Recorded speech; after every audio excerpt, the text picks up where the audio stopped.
समाजसेवी पद्मश्री डॉक्टर तुलसी मुंडा को संबर्धना। नमस्कार बंधु माने, उपांत ओडिशा रे आपण मानकु स्वागत।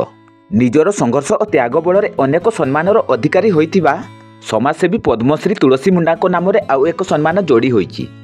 आदिवासी अधुषित उपांत बड़बिल अंचल शिक्षार प्रसार एवं नारी और शिशु विकास क्षेत्र में मुख्य नायिका साजिथिबा समाजसेवी पद्मश्री डॉक्टर तुलसी मुंडा को देशर अन्यतम बेसरकारी सम्मान जमुनालाल बाजाज सम्मान रे सम्मानित करा जायछि।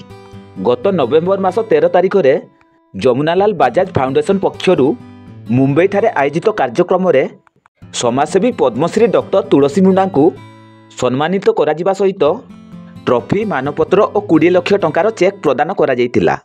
एही अवसर रे नवेम्बर 24 तारिख रविवार पद्मश्री तुलसी मुंडा द्वारा परिचालित सेरेना स्थित आदिवासी विकास समिति परिसर रे एक संबर्धना सभार आयोजन करा जायतिला।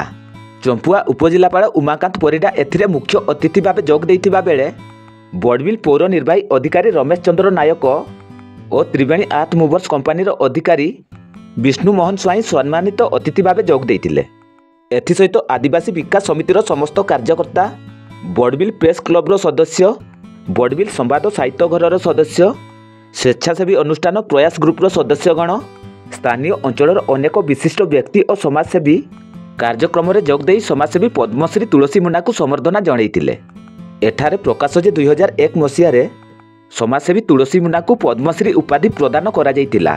सेहीपरि 2008 मसीह कादम्बनी सम्मान, Odisha living legend award for social service, 2009 Masih national leadership award प्रदान करा जायतिला। सेहीपरि संबलपुर यूनिवर्सिटी तांकु डॉक्टरेट उपाधि प्रदान करा जायछि।